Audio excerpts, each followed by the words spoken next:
Hello, everyone, and welcome to episode 139 of the Run in the Paint podcast. I'm Miles here with Ben, Joey, and Nick. Guys, how are you doing today? Feeling good, feeling great. What's up, fellas? How we doing? Happy to be here. Good. Just in the off season, man. We are definitely starting to get to the dead points of the off season where there's not a whole lot of things going around. Mainly the summer league. It's been a lot of fun to watch those young guys play, but now we're at the point where we can do some more games, and we're going to have that a little bit later on the podcast. Joey's got a segment. We're going to continue part 2 of our NBA jersey bracket, and we do have a little bit of news to talk about as well. But to get started, since we're here on a Tuesday, is this coming out? Let's do PERTL, because we're now doing it once a week. Nick, who is our first player that we are guessing today? We're gonna go with our 2024 NBA champion X Tillman, senior, by the way. That's right, Wow, Xavier okay. Tillman. All right, Eastern Conference center, most likely a big guy that's going to be taller than 6'9", so 6'10" or above. Older guy and has a big old jersey number in the Eastern Conference. Immediately, I'm thinking the dude behind you, Miles, Jared Allen. Eastern Conference, not in the Atlantic Division, taller than that 6'9", higher jersey number than 29. Wait, how old is he, though? He's probably around that same age, though. Yeah, I think he's around the same age. He's not too old. Yeah, never mind. What number's Al? Or was Al in Al Horford was with the Celtics, so that won't. Oh yeah, that would have been given. I always think about Al when we get an older guy in the East. That's True. The other guy that came to mind was Mitchell Robinson, but I don't think he's that old. Doesn't he wear number 50? No, he's He's also 23. Oh, is he? He's also in that same division. Oh yeah, true. Not in the Atlantic Division either. Okay.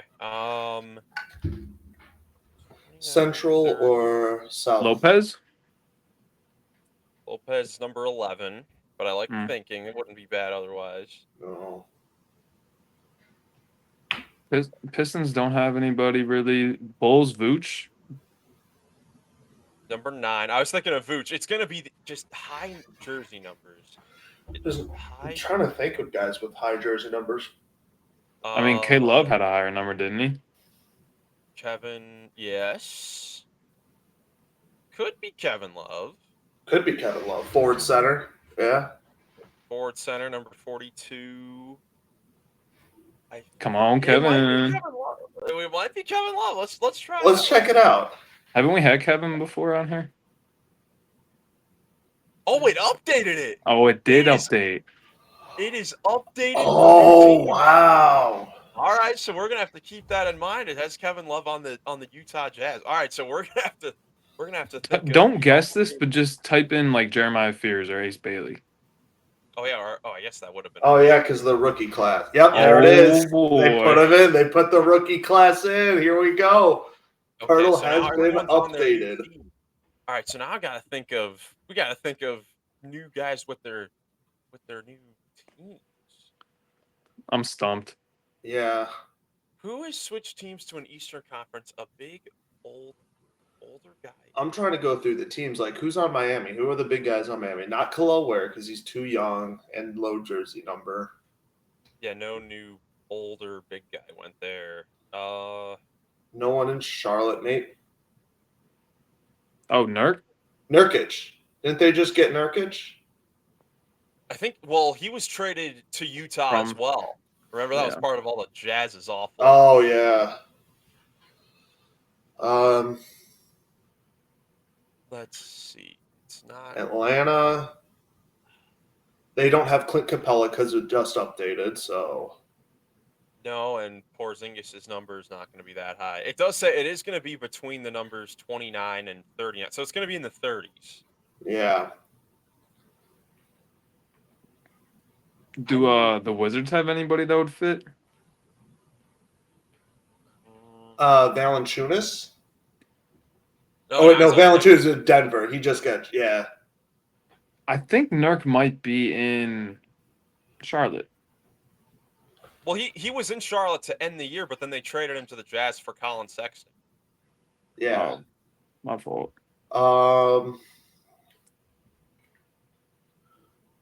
Nobody. Who's in the Central? I'm just trying. Cleveland, no. Chicago, don't think so. Indiana. Miles Turner just went to Milwaukee. Oh, you know what? Oh, it could be Could it him be, anyways. could it be Miles Turner? It could be Miles Turner. I was gonna can't say he's think still in the Central Division.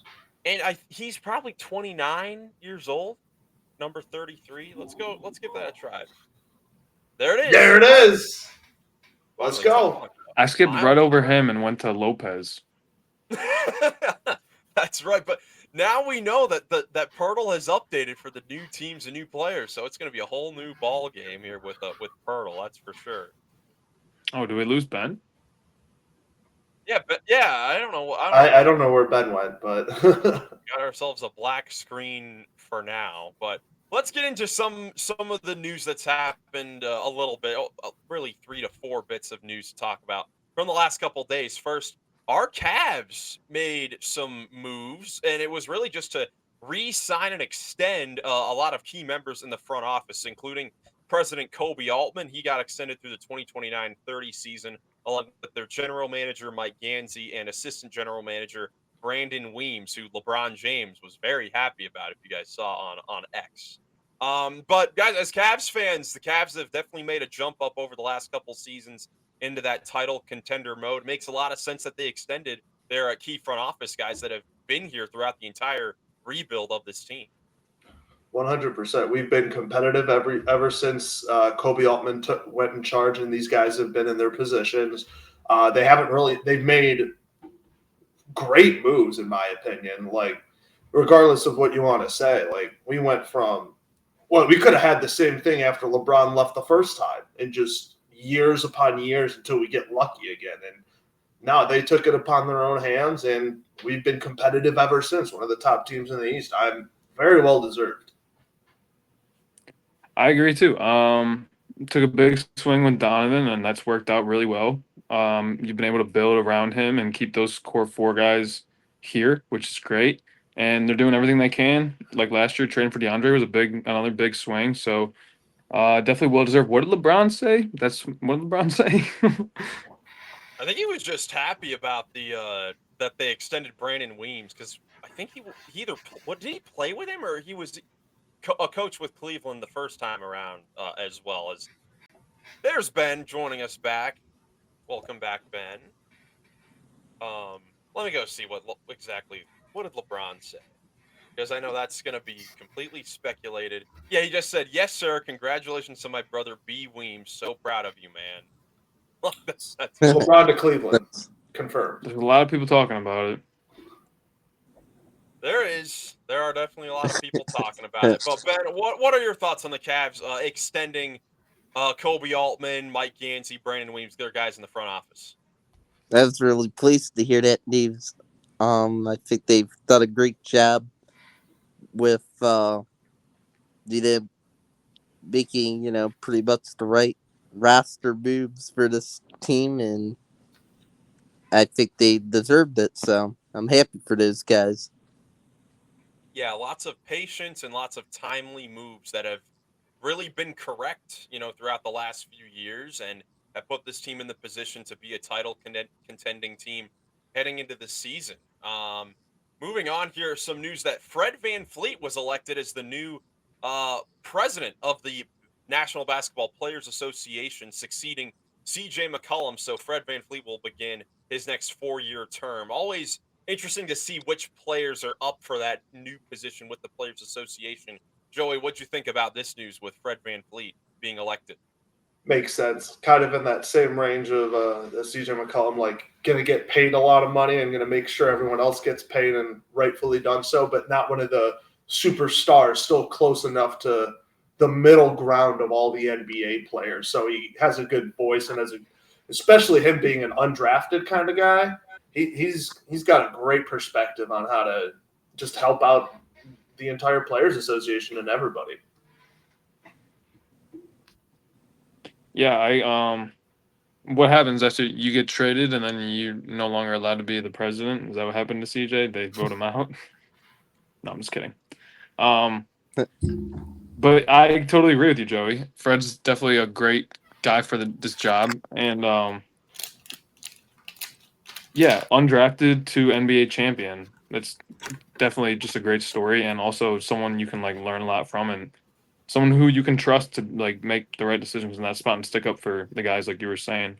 I see him working out on my Instagram feed all the time with GBG Hoops. Shout out GBG Hoops.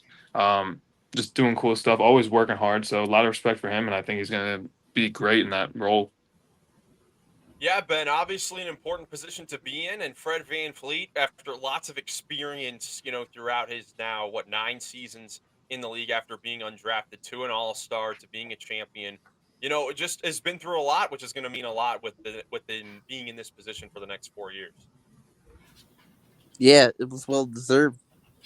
Um, like you guys have said, he's a great person, and he, I believe, could be a great leader that could stick up for the other players in the league when trying to agree on things. Yeah, for sure. So congrats to Fred VanVleet on being elected as the new president of the Players Association.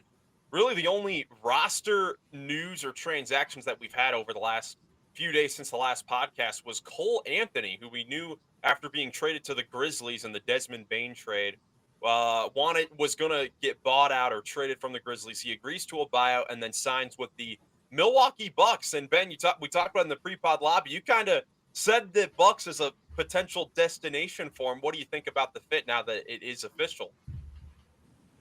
Yeah, before I thought it was a good destination for him because they were, going to need a point guard to fill in for Dame Lillard, but now Dame Lillard's gone even. They released him, of course, and yeah, I think Cole Anthony's a solid point guard and he can fit in that system good in Milwaukee, so I like it. Agreed. Big fan of Cole Anthony. Kind of a spark plug. Maybe not your point guard of the future, but honestly, he's still very young. The potential is kind of still there. You don't really know, but I think it's a good fit. Yeah, he's someone that could probably play well with Giannis in that situation and Miles Turner. I'm not sure how much he will end up playing. I mean, the Bucks now have a solid point guard rotation. They started Ryan Rollins a lot near the end of the year when Lillard was out. Of course, they re-signed Kevin Porter Jr. I mean, Bucks are a team that, because they have Giannis and because the East is still somewhat open, at least in the regular season, they should still be a pretty good team, and them having some actual point guard play with NBA experience is going to be pretty good. It'll be interesting to see which of those three guys kind of win out that job as the year goes on. I really like Cole Anthony. I mean, he was in a crowded guard room in Orlando and didn't, maybe get every opportunity that he could have in other places. He was number 15 pick in 2020. UNC. I liked him at UNC, and we'll see what he can do. I think he could win that job in Milwaukee. I agree. Yeah, it's someone that definitely can provide a lot of energy off the bench. I know the Magic are definitely going to miss him a little bit. And again, as far as the regular season, he's got some experience starting, coming off the bench, doing a lot of different roles, can score, can pass, decent rebounder for a guard as well. So he can do a lot of things. And yeah, that Bucks point guard position definitely up for grabs. So it'll be interesting to see who wins out that spot by the start of the season. Some good news that Joey, you made us aware of before the podcast that Wemby, after the blood clot middle of last season that kept him out and had us all a little bit scared, he's officially been cleared to play and return to basketball activity. So just great news for the Spurs, for Wemby, and the basketball world, because he's such a phenomenal player that's just scratching the surface. When Wemby is on the floor, every NBA fan should be happy. So this is, like you said, fantastic news. Yeah, what a treat it would have been to see that dude at Summer League. I remember when he first started playing Summer League games, I'm like, I have to watch this because he's just, gifted, special, every word you could use. Yeah, but now it goes into a crucial year 3 for him. I mean, Ben, this could be a very big, even more, breakout type of season for Wemby. Year 3, it can be a big year for a lot of these super young guys. Yeah, it sure can be, and I already think he's turning into a superstar, and he just needs to keep proving that, and needs to help elevate the Spurs to where they can be even better and hopefully make the playoffs next year. Yeah, next season will probably be the first year where the Spurs have some sort of expectations of winning and getting to the postseason. So, of course, we got all off season to preview that, but just great to have Wemby back because it was a little, it wasn't good to hear the news, at the end of last season. So, just glad that everything's okay. Blood clots are always a very scary thing. You don't really know how serious they are. It can force some people into retirement, even a little early, like it did with Chris Bosh. But I don't know. As long as he stays healthy, it's going to be a fun year watching the Spurs. Yeah, absolutely. Well, glad we got through all the news pretty quickly there so we can get into our 2 segments. Joey, with the segment here today, what do you have for us?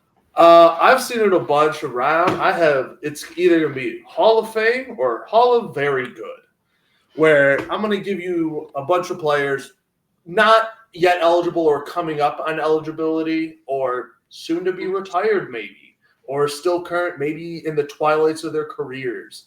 But we're going to see if you think they're a lock for the Hall of Fame or could get in, maybe not first ballot, or you think they're just going to miss out.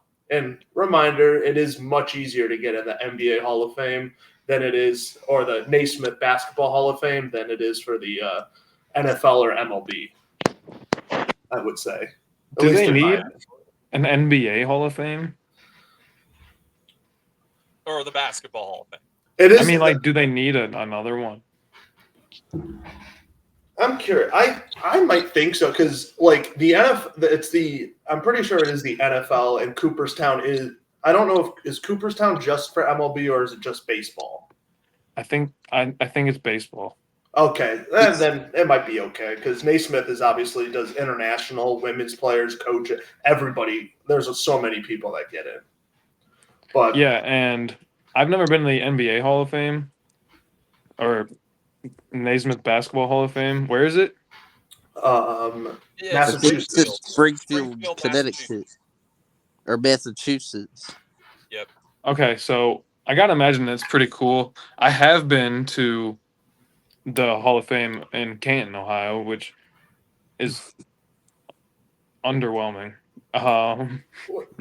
It's going through major upgrades. I know it's gonna be getting much better. They're turning it into like a huge resort kind of thing. Oh, wow. Yeah. Whatever. Cooperstown is like the lore. Like you hear the lore of Cooper, like it's great. So maybe the NFL is the one who has it wrong, and it should be basketball and baseball. It might be Cooperstown. Yeah, like you said, that's the golden standard right there. I would say. All right, sorry for that deviation, but you're all good. You ready to get into it? Yeah, let's do it. Yeah. Fun. All right, the first guy we have is, and I will say, I'll give you some of their awards because a lot of the way to get into the Hall of Fame is based off of purely accolades.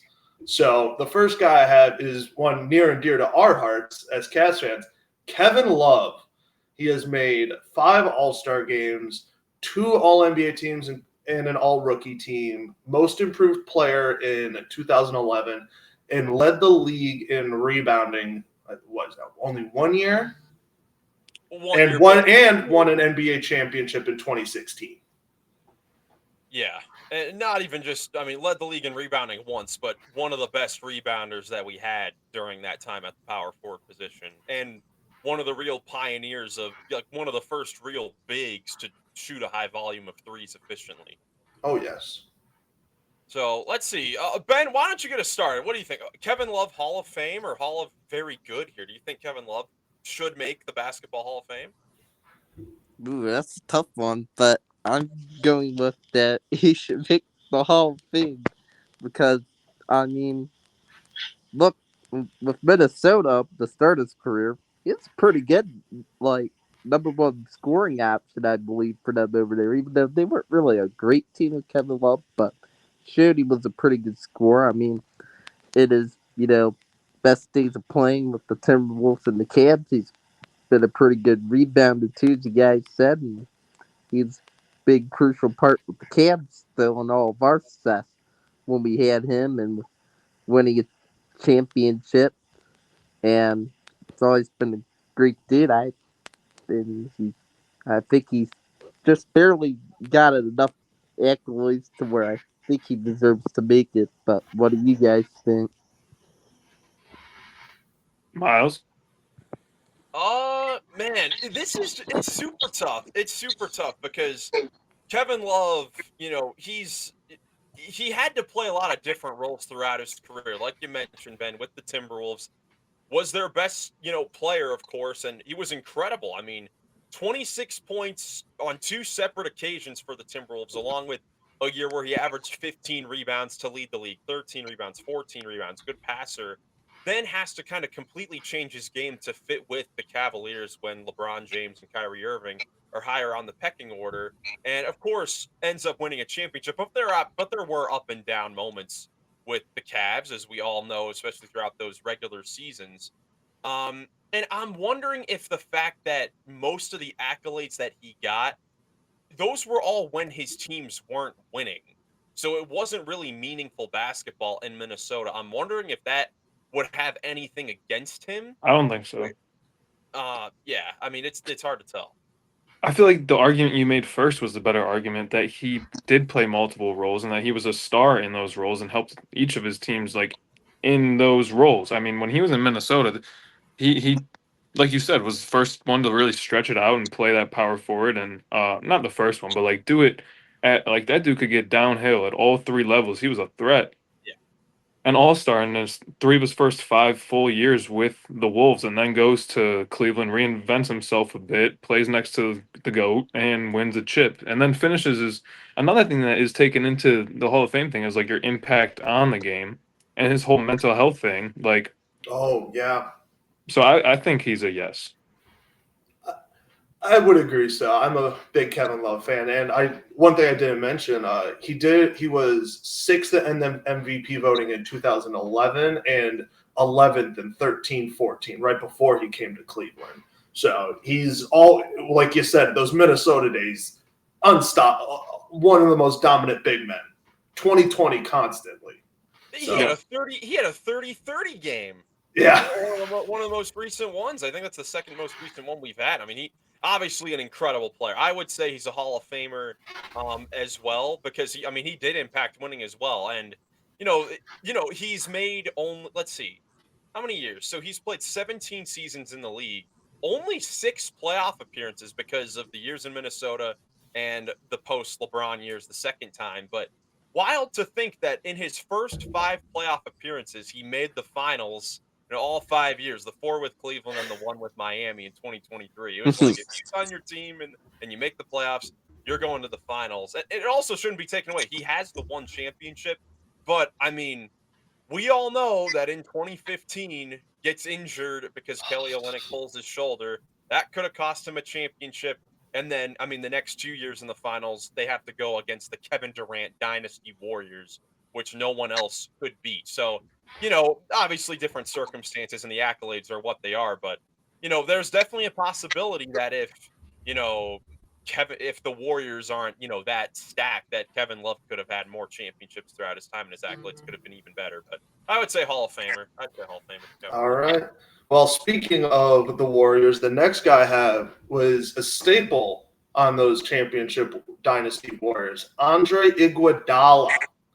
One of Max Kellerman's favorite players. He won only made 1 All-Star team. He was on the All Defensive team twice and All Rookie team. Obviously, the Finals MVP in 2015 is the big standout because Curry didn't get it. And then the 4-time champ with the Golden State Warriors, 15, 17, 18, and 22. He is one of the very few actually retired guys, and he retired in 23. So he's only got a couple more years until he's actually eligible for the Hall of Fame. So what do you think? Nick, you start. Yeah, another tough one.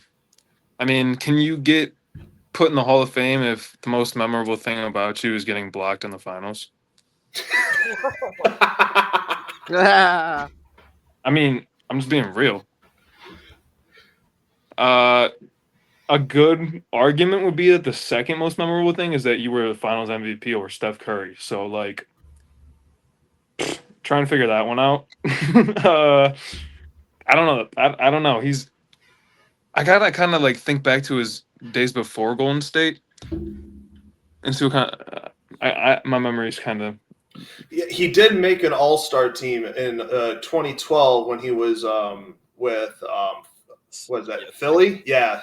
Sixers. One thing I will say is that when he was that MVP and like when the Cavs were going against the Warriors, it was like, you know, Iguodala's going to guard LeBron, and that's going to be like almost as bad as Kawhi guarding LeBron in Miami. So Yeah, he was also, I will say, runner-up, and he finished fourth in 2014-15 for sixth man of the year, and then the following 2 years he was the runner-up for sixth man of the year. So even though he's not that crazy, I know another guy we might have later that you mentioned in the pre-pod lobby was Jamal Crawford, and he's the notorious sixth man of the year. Andre Correct. Iguodala was very crucial for those championships off the bench for them. Yeah, and listen, Iggy, you cannot look at his stats or numbers to talk about how amazing he was. I mean, you'll look at his numbers during those Warriors years where he was sixth man of the year, and you see 7 points, 4 rebounds, 3 assists, like solid all around. But what are we talking about? Hall of Famer. To me, he's absolutely a Hall of Famer because of the impact that he had for the Warriors throughout those dynasty years. And even beforehand, of course, he was a good scorer for the Sixers, has always been crazy athlete as far as a great dunker, amazing defender. He's, throughout his entire career, no matter, I mean, right when he started with the Sixers, you could tell automatically all the way up to his final years in the league, he had some of the best hands in the game as far as the knack for getting steals, for stripping down and getting, steals on great, wing players, the best players in the world, with LeBron James, with Kevin Durant, with Kawhi Leonard in those playoff series with the Warriors. And the sacrifice that allowed the Warriors to be so good, him coming off the bench and being, the Swiss Army knife type of player that allowed the Warriors to build those Hamptons 5 type of lineups with Draymond at the 5, Iguodala at the 3 or the 4, with Curry and Clay. Absolutely ridiculous. And the Warriors would not have been the dynasty that they would have without Andre Iguodala. I think, that there's no question about that. So for his impact on, one of the great runs that we've seen in recent history, he's got to be a Hall of Famer. Ben, what do you think? I have to agree with Miles. I think he's a Hall of Famer too. I think, winning 4 championships, still being a crucial part for the Warriors, even if he was playing off the bench, a lot during those times, is still enough for him to get in because, he played pretty well. He won that Finals MVP in 2015. That really helps his case, and he was even, pretty good in Philadelphia too, even though I don't think they were doing as much winning there, but still making a nice impact over there before coming to Golden State. So I think he just gets over the edge for me and should be a Hall of Famer. I agree. I think maybe not. I definitely don't think a first ballot Hall of Famer, but I feel like that 2015 will carry that Finals MVP over Steph Curry. I think that'll carry him into the Hall of Fame. Yeah, and also his ability to just have his best games at the biggest stages as well. Like, again, regular season was never, the greatest player, in the world or anything. But in the playoffs, when it came time for the biggest moments, I mean, he was incredible. Obviously, in those 2015 finals, winning the finals MVP. 2 of the 3 games he starts in the finals has 20-plus points, knocked down 3-pointers. 2016, even though the Warriors lost that series, had some really big games, throughout that series. In 2017, the closeout game, he scores 20 points when he didn't score over 16 in the rest of the playoffs. And just across the board, even, later on in his career, even making the finals with Miami as well was a good piece for that team in 2020. And even a random thing as well. We mentioned his years in Philadelphia. Always forget he had that 1 year in Denver when they were the 3 seed with like Ty Lawson Kenneth Faried, Gallinari, and he was on that team, and he was a pretty big beast for them as well. So always a consistently solid player. But again, his impact on winning, I think he's a Hall of Famer. Okay. Very interesting. He also never averaged 20 points a game. He averaged 19.9 in his best year with Philly 1 year. But to another guy, so those two guys are a lot better, but this guy I feel like is a lot closer, even though he might have a little more accolades than Iguodala. Kyle Lowry. 6-time All-Star, only All-NBA one time in 2015-16. Obviously the NBA champ with the Toronto Raptors. Still going, still just chugging around, but I don't know, man. He was very crucial in those Toronto days, even before then. One of the best players, him and DeRozan, one of the most fun I've ever watched, even though they always got whooped by us Cavs. This is very tough. This is very tough to me. Off the bat, I would say Hall of Very Good. I don't think that he makes the Hall of Fame. He obviously does have the championship in 2019. He did make another finals again with Miami in 2023. Mentioned them a lot so far. And he had that great run with the Raptors, arguably the best Raptor of all time. Depending what points you want to bring up there, but to me, the playoff performances outside of that championship run and even the year before in 2018, outside of those 2 years, notorious playoff dropper. We know that, not even just in those Cleveland series. Like, even beforehand, he and DeMar DeRozan, someone we may talk about a little bit later, notorious playoff droppers. And it showed up time and time and time again. And, of course, Kawhi, when you think of the 2019 Raptors, you're going to think of Kawhi Leonard's incredible play probably before Kyle Lowry's longevity and being there. He was, of course, an all-star, great player for that Raptor team. But, a lot of it was regular season success, in my opinion. What do you guys think? Benjamin? That's what I'm sort of thinking, too. I agree, Miles.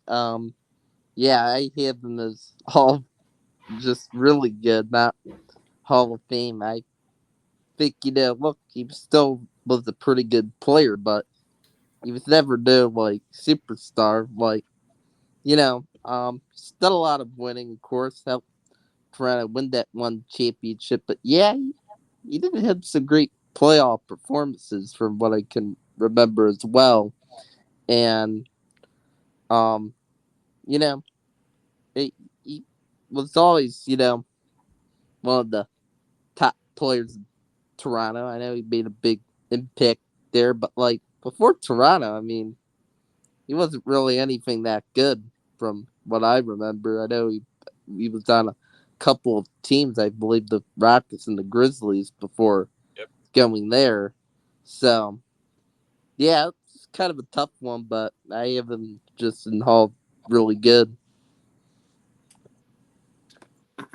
I don't know. I just heard Nick Nurse talking on the Hoop Collective about Kyle Lowry and how he battled back from being sort of wishy-washy, like he was going to be out of a job sort of before getting to Toronto, and then had this whole thing. But I kind of tend to agree with you guys in Hall of Very Good. He's going to be like a $300 million guy by the end of his career, which is pretty impressive. But number 26 pick back in the day, in I think 2006, broke his wrist his rookie year against the Cavs, and after only played 10 games, and then came back from that, and has made $300 million.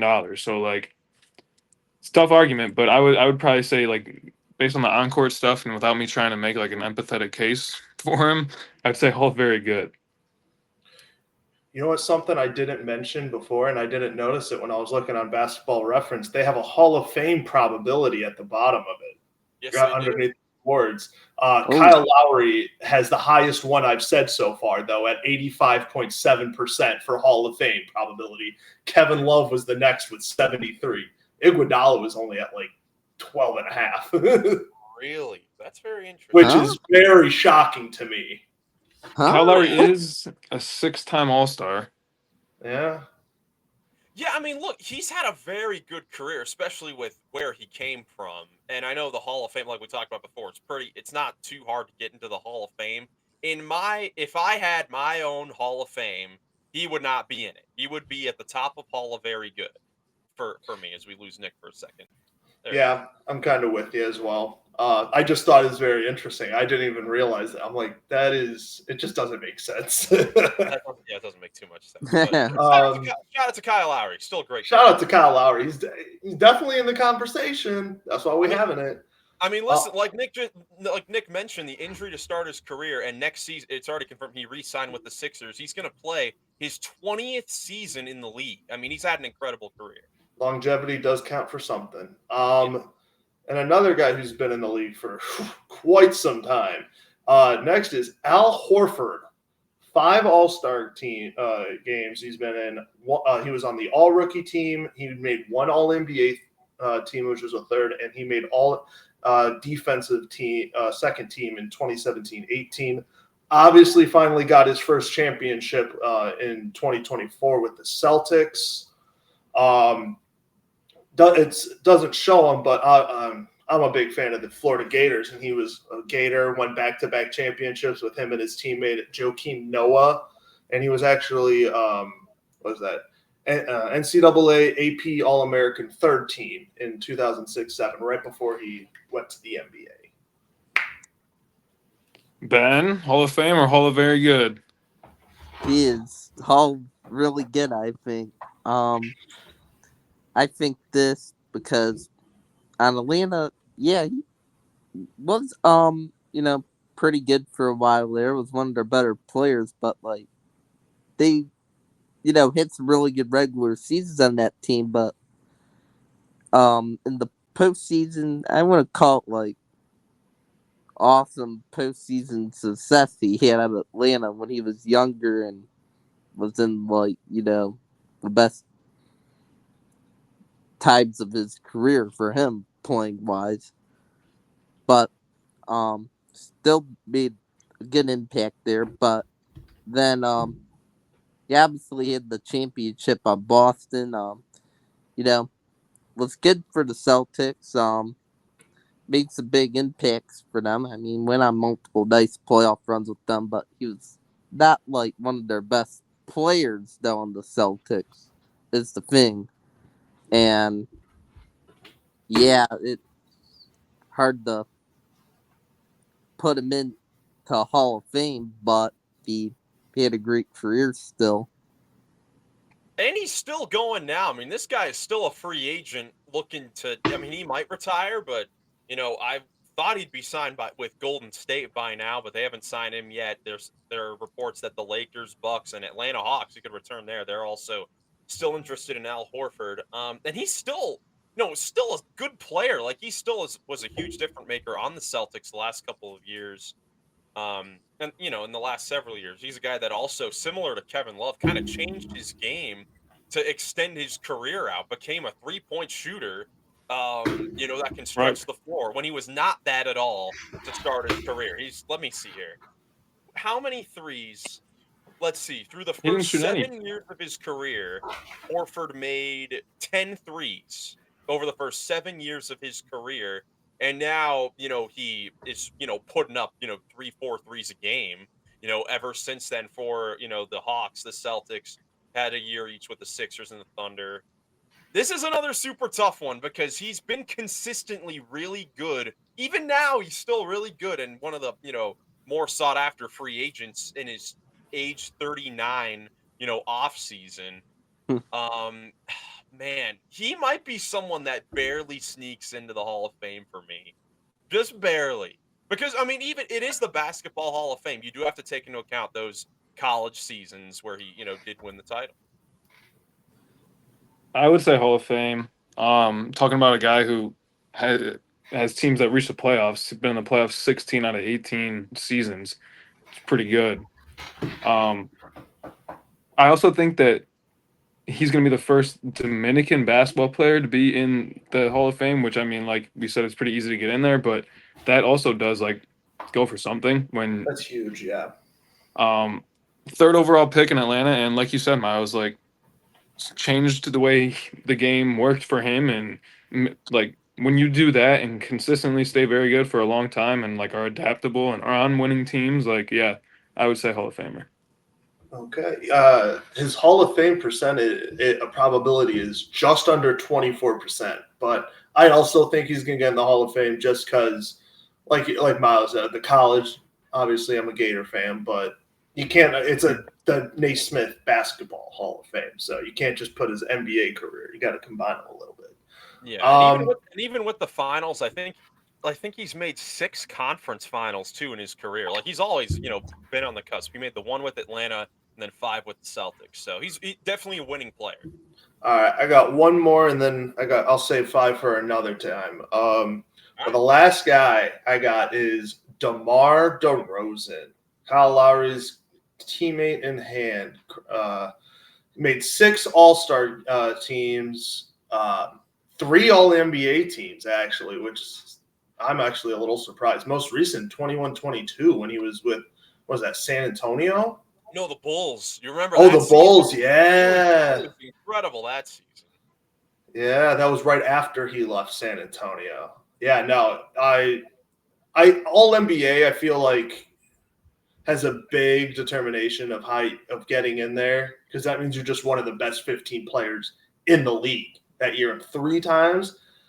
That's very good. And one of my favorites is I'm looking at all these stats.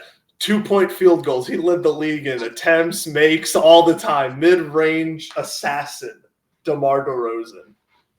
No championship, though. First guy I've listed with no championship. Yeah, not even a finals experience either. Nope. Nick, what do you think? I think he's Hall of very good.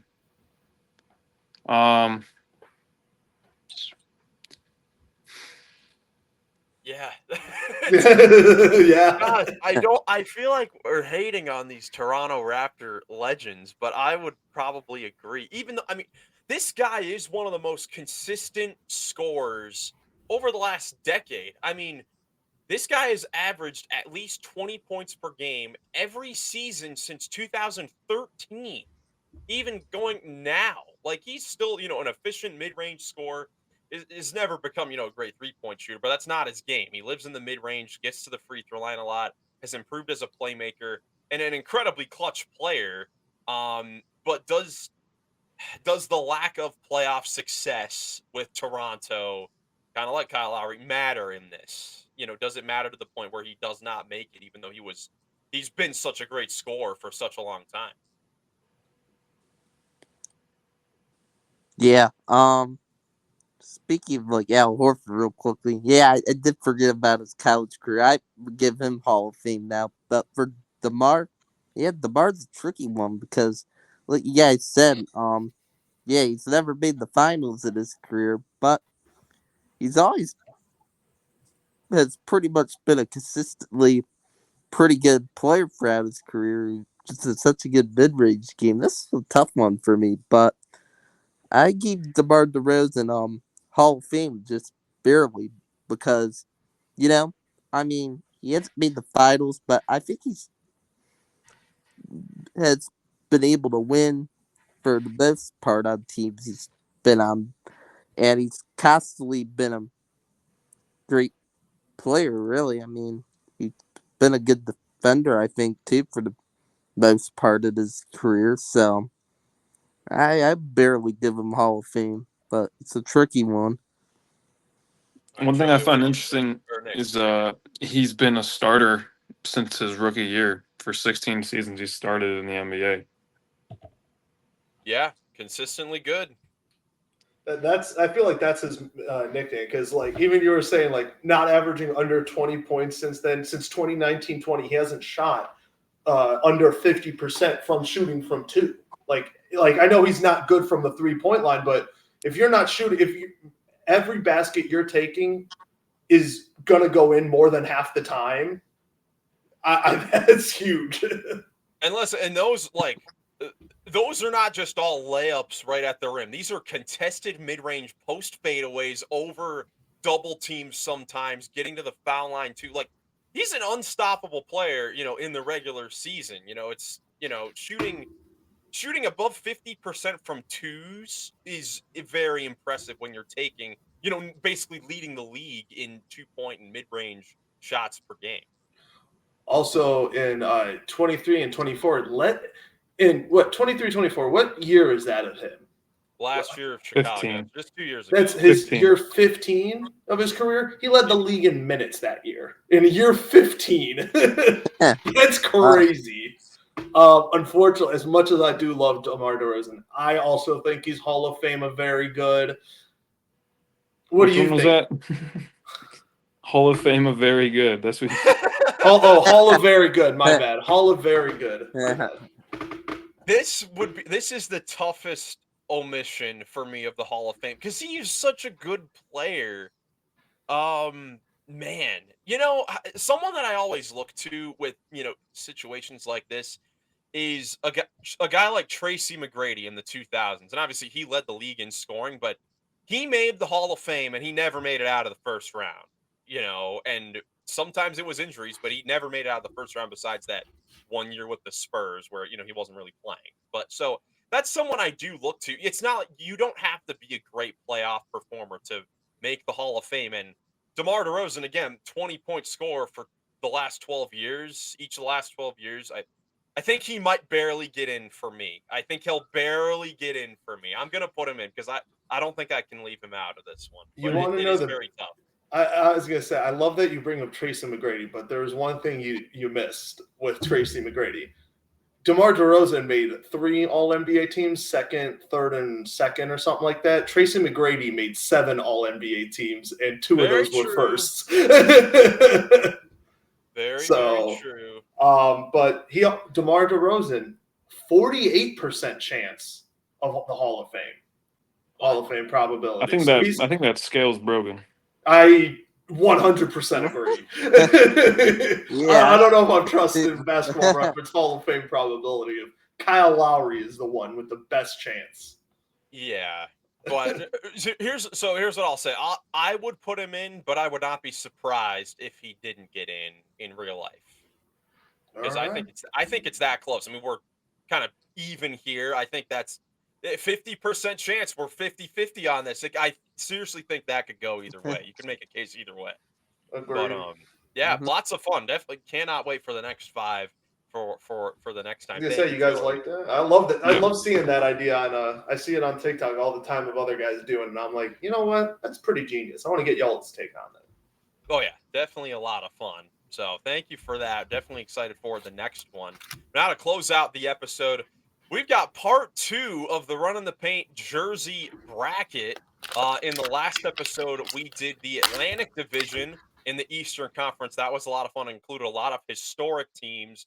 Today, we are switching to the Western Conference and doing the Northwest Division. So not a whole lot of historic teams, some recent teams, some of the more recent teams in the league. But, some decent jerseys in here. So let's get started here with the Denver Nuggets. Now, of course, if you missed the last one, we've got 4 categories with all the jerseys. We are going to each work together to select a jersey to represent that category. And then we'll also have a wild card where we can select any jersey we want. So Denver Nuggets, home and away. Here's our first. Don't we have to pick a logo? No. No? No, I just made that up for the Celtics one that I liked last time. Yes. Yeah, that's right. But yes, Denver Nuggets. All right. Home and away. Lots of cool stuff. Of course, I'm sure you guys love the baby blues. The baby blues are the classics. The current ones I think are really nice as well. And then there was, of course, 82-93 where you have the rainbow with the little houses. So that there's can definitely be a conversation for a lot of these. I cannot pass up 82 and 93. I tend to agree with him. Yeah. I was going to say, as much as I love the baby blue from 03 to 15, those are iconic. 82, 93 are the best ones. All right, then let's do it. 82, 93. So now alternates. Lots of yellow and lots of blue. I like the really dark blue that Kmart, the 05 to 12. Just that's the one that just stands out to me because it's the only one that's not like the others. Very true. Me personally, I like that. I honestly really like the current ones that also include the red, the blue. I just think everything's placed perfectly with the current ones, but I could be, convinced otherwise. I agree with you. The current ones are clean. Like the colors work well together. But I'm a sucker for the rainbow pattern and stuff, and I like the 15-17 one a little bit more than the 12 to 14. So I'll go with that one. All right, Ben. All right, we've got 3 different ones. Ben, what do you like? Maybe a different one as well. Which one do you like the most? I like 22 the present the most. Oh, then that takes it home. All right. And there's always the chance if we need a wild card, we can come back in here and select another one because a lot of these are really solid. There isn't a bad one in here. Like, I Yeah. don't know. With all the jerseys now, I hate it's just like the circle logo and like even its placement of the Mile High City. It's just in a circle. I just don't like that look on any kind of jersey. It's clean though. It looks like a Target. It looks like the Target. Yeah, fair enough. Fair enough. That's Let's just take a look at the city and earned. Lots of varieties. Now here, first distinction: no 5.280s. We're not doing No. 5.280s. I refuse to agree to that. Right off rip, the 1920 black ones with the rainbow. Those are amazing. That's exactly what I was gonna pick. Honestly, even though I like the white ones, the 1819, but the blacks are just so clean. Yeah, no contest. All right, there we go. That 1920 city. All right, and now the special jerseys. Okay, Ooh. variety here. Who's the guy in red? The red. Ignore that. I didn't want to Photoshop him out. It was hard to find those jerseys. Andre Miller in a 2012 Nuggets Christmas jersey. I mean, what the heck? But you have like the NBA Green Week, J.R. Smith. You have the sleeved white jerseys, and then Yusuf Nurkic in those classic, white rainbow jerseys. So what do we think? I kind of like the Andre Miller one just because the find and the pull. Yeah, I do as well. It's so hard to go against the rainbow jerseys, though. They're always so nice. By the way, who is that guarding him? Jamal Crawford. Is that Jamal Crawford? It is Jamal Crawford. Let's see. Ben, what do you think? I'm gonna pick 2016. I want to pick 2016 as well. Uh-oh. All right. We got split. Oh. 2016 I mean, I'll my second choice, though. So yeah. All right, we want to just do 16? That works. Yeah. All right, we'll do the 2016 little classic. So now we have our wild card spot. Where do we want to go? Do we want to go back to these alternates where there were, those other ones? Or, I mean, what do we want it to be? Or we could, even go back to the original home or away. What do we want to do? I don't know. Because the baby blues are still there. I know that's a very popular one. Yeah. I mean, they're good. I really like the baby blues, the 03 to 15s, or the ones that Nick said under the alternates, the 15 to 17 ones that he liked. Shoot. Yeah. Okay, if we had to pick between those two, Ben, what would you pick? The Gallinari ones here or those Carmelo Iverson baby blue home away jerseys? Oh, okay. I think I'd give Carmelo and Iverson. I think I would too. Yeah, it's hard to pass up on those, man. I feel like if you're talking Denver Nuggets, you have to have the baby blues in there. Yeah, so I had to include them at some point. So for Denver Nuggets, we have the 82-93 and the 03-15 home away, the current alternates, the black rainbow 1920 cities, and then the 16 special jerseys. Well, across the board, we love the rainbows. That's the key one with the Nuggets. We love the rainbows. All right, so next team, we've got the Minnesota Timberwolves. So here's our home and away selection. Just 4 to choose from here. Immediately, I'm thinking the 96, 2008. And it's specifically because, like, the trim on the jerseys, like where the sleeves are and, like, where the neck is, it's so clean. I'm pretty sure it's, like, the black and green, like, streaks. Yeah. Aren't they trees? They're like pine Yeah, trees. it's like the trees form, yeah. I All right, vote Nick, you agree? 96. Oh, wait. Yeah, I like the script. Yeah, I agree. All right, let's do it then. Easy money right there. Alternates, there's another one there with Wally Zerbiak. Just not those highlighter green ones. Oh my gosh, that one hurts my eyes. Shout out Wally Zerbiak, though. Who's the 10 to 13 player? Nikola Pekovic. That's right. I kind of like those. I don't mind those either. I'd be Wally's cool. I'd be cool with those, or the Wally Zerbiak ones. I like Wally's too. Oh, Ben, what do you think? What do you think? I give with 2010 to 13. Okay, is that a 10 to 13 one then? I think so. All right, then we'll go with the 10 to 13, and also have a little bit of variety. It's not just completely the pine trees, although I really do love those jerseys myself. City/Earn. There's a lot of variety. There's a lot here. I'm a big fan of the Prince jerseys from 1819. Oh yeah. Yeah, those big fan of the Prince jerseys. Don't know. I don't really care which. I kind of like the darker ones better, but shout out Prince, man. Yeah, I would go with those darker ones. The Prince Darker jerseys. ones. All right, let's do it. I would agree. I really like those as well. I think that's the best option here, probably. Even though current ones aren't that bad. I like the current ones too. All right, 1819 City, and then special jerseys. Oh, there are the black ones with the trees are back again. Do we want to just do that? The classic ones? Yeah. All right. That's what Derrick Rose dropped out of his 50 ball, I think, right? Exactly. Got All right, to. so now we have our wild card. Let's see. I do like those 22, 23 ones that Nas is wearing. Yeah, with the different colors. Those aren't bad.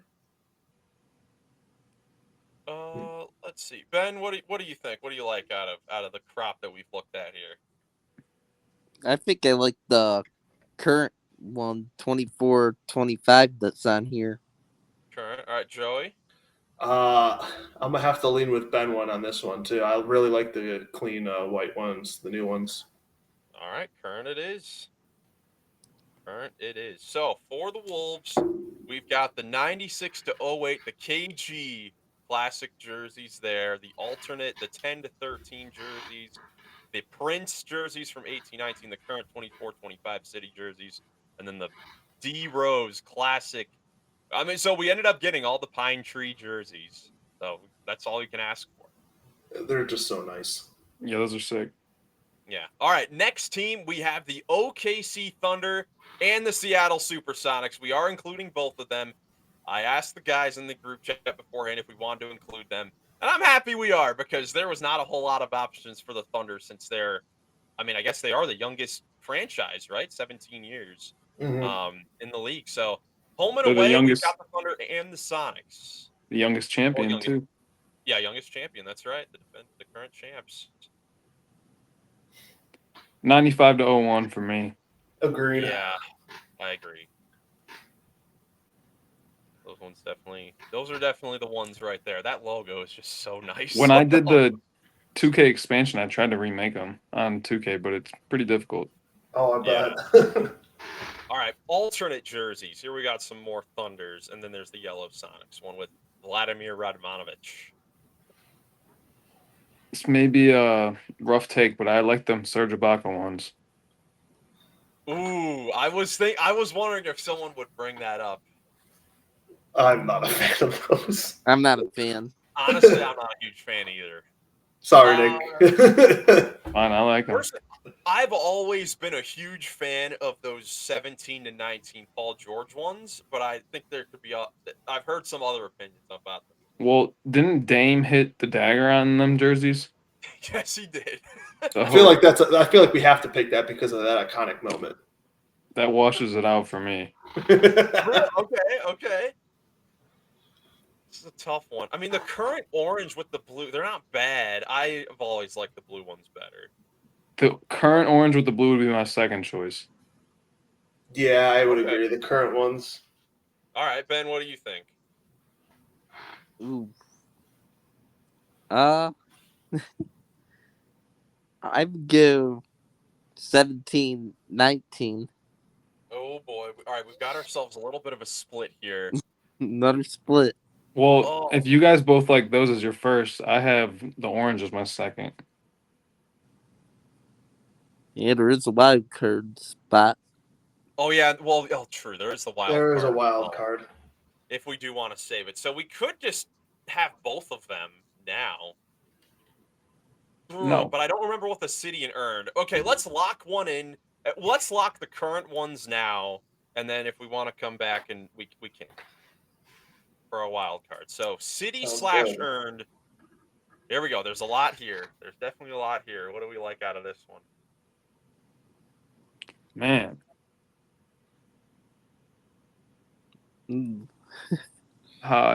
Josh Giddey or Caruso. I like those two. Oh yeah, those current ones are pretty nice. Caruso ones are nice. There is a lot going on in the Al Horford one, but I kind of like it. We don't have to God. Just might be me. I like the 2021 ones. The first one's on the. Who is that? Number 17. Oh, Pokashevsky. Pokashevsky, yeah. Kind of like this. The new ones, like, I guess it goes well with their sponsor Loves because it reminds me of like a gas station.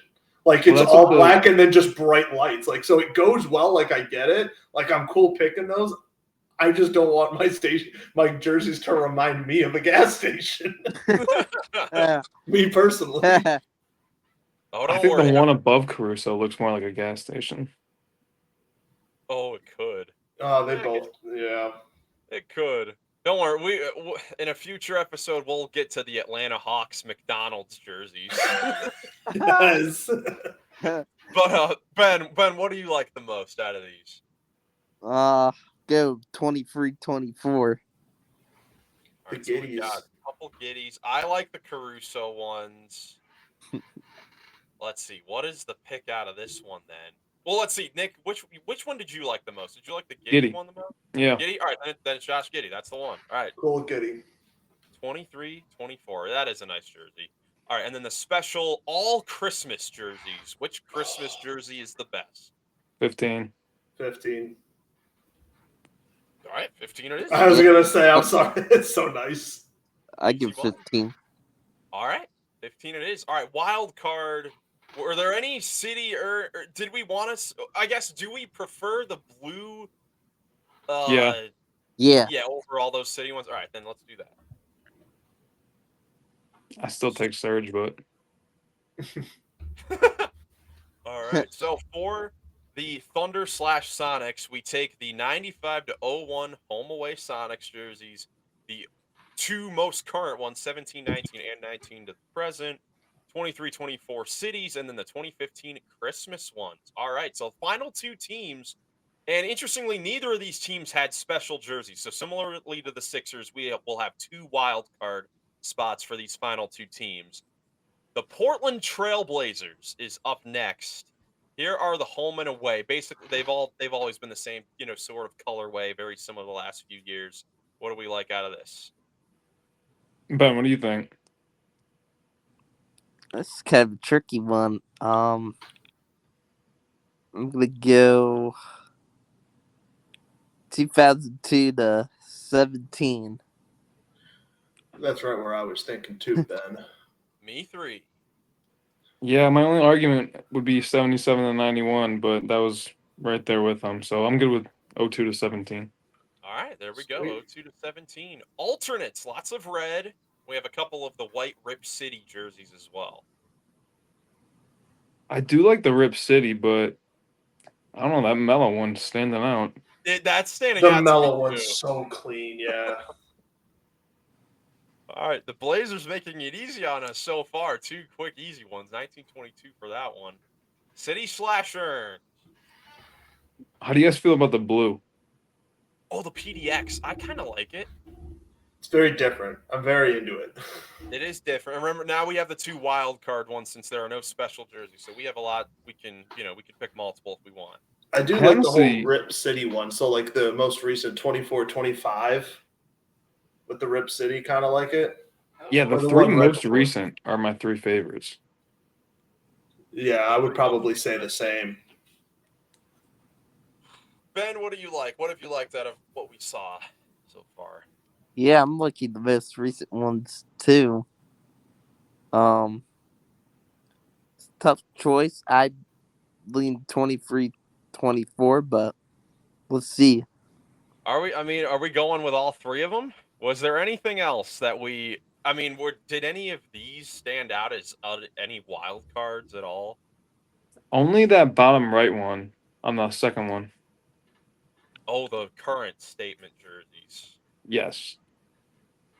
Wow. I would take that over. Let's see. I'd honestly take that over the 2023-24. I agree with you, Miles. All right. So I'm cool with that. okay, so we have it set. We'll do 2022-23 City, the 24-25 City, and then the current alternates. Yes. Sweet. Along with the 19 alternates and the 02-17. Yes, makes it super easy right there. That's 02 right. to 17. Final team of this division, the Utah Jazz. Yeah. Great jerseys. Great jerseys. You know what we're going with? Those highlighter yellow. Nope. No. No, it's got to be the 96-04. Oh my gosh, yes. Yeah. Easy choice. Yes. God, those 2022-25, the highlighters should literally be burned from existence. Why did those ever exist? Oh my God. I will never understand. I feel like after we do all these jerseys, we need to come up with a compilation of all the worst jerseys, and I feel like that might be at the top. Yeah. I mean, the white home one isn't bad. It's those highlighter ones that are just awful. Like, the number's way too big. Like, everything's just bad. You could easily make that, like, on an editor or something. It's a Temu jersey right there. It's exactly what it is. That's right. All right, so 96-04 home and away. The alternate jerseys. Gosh, the mountains, man. Those present ones also look great, but I like the present ones with the mountains in the background, but I do love the baby blue as well. yeah, The 06-10. Baby blue is sweet. I would go with one of those 2 as well. We can go both.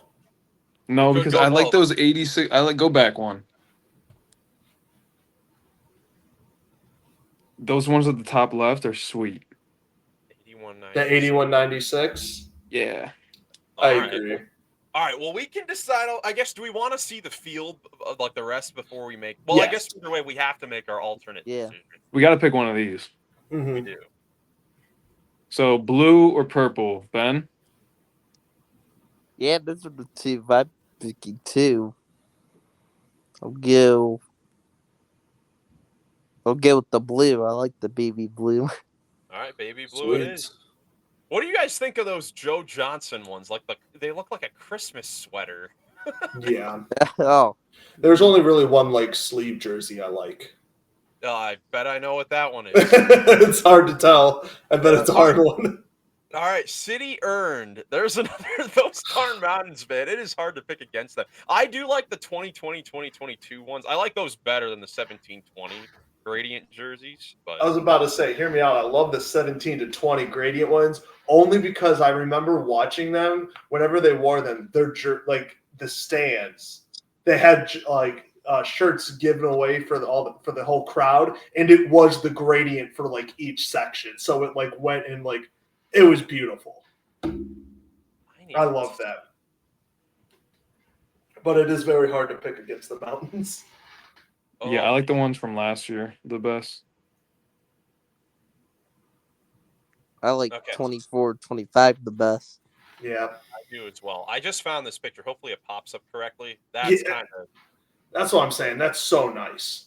that is very, very nice. But jersey wise, the current ones, those are fantastic. And thank goodness, I do not have, because they haven't officially played in the new jerseys yet, I haven't included them, but those are going to be amazing when it's those, current ones return, the white and the purple. All right, so now our 2 wild cards. Nick, you want the 81-96 home away? I do. I would agree with him, actually. All right, then let's go I with it. agree. And those are fire. Those are The awesome. dark purple, yeah. I With also the gold, yeah. I don't think that the blue and gold ones are bad either. It's the purple is just so much better. Yeah. Yeah. Mm-hmm. And then our other wild card, I guess we could also include the 24 to present, right? Yeah. Or yeah. We got enough mountains, I guess. We do, well, And we this got one a does lot. have mountains in the background. It's very subtle. That's why I like it. Oh yeah, that's true. It is all mountains besides those baby blue ones. So yeah, there we go for the Utah Jazz 96-04 and 81-96 home and away. The alternate 24 to present, 24 to 25 city and earn. That is fantastic, man. That is fantastic. The Jazz awesome jerseys. Yes. Besides those highlighter yellows, so thank goodness they are going away. The Utah Jazz really has the top tier and the bottom tier. Like, they just cover the whole range. Oh, yeah, absolutely. But that is it for the Northwest Division. So 2 divisions down. Excited for the next one. That is all for this podcast. You guys have anything else before we get out of here? We Nope. did Champs, it. Chelsea, baby. Let's go. Shout out Sorry. to Chelsea. Shout out to Chelsea. Congratulations on the championship. We know Joey's been living it up. Yes, sir. Absolutely. Well, thank you guys so much for watching. If you enjoyed, leave a like, subscribe for more NBA content. Hope you guys have a great rest of your day, and we'll catch you in the next one. Peace. Peace.